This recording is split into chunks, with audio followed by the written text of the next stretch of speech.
ბათუმის მერია უმაღლესი განათლების ხელშეწყობის პროგრამის განხორციელებას იწყებს. პროგრამის თანახმად ლუკა ასათიანის სახელობის სტიპენდია იმ სტუდენტებისათვის გაიცემა, რომლებიც 2014 წლიდან უმაღლეს საგანმანათლებლო დაწესებულებებში ირიცხებიან და უმაღლესი განათლების პირველი და მეორე საფეხურის პროგრამაში მონაწილეობენ.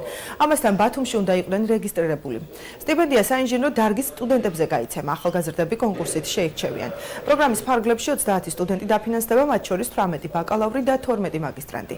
სტიპენდიის ოდენობა 150-დან 200 ლარში ადგენს. პროგრამის პრეზენტაცია შოთა რუსთაველის სახელმწიფო უნივერსიტეტში ბათუმის მერი გიორგი ერმაკოვი დაესწრო.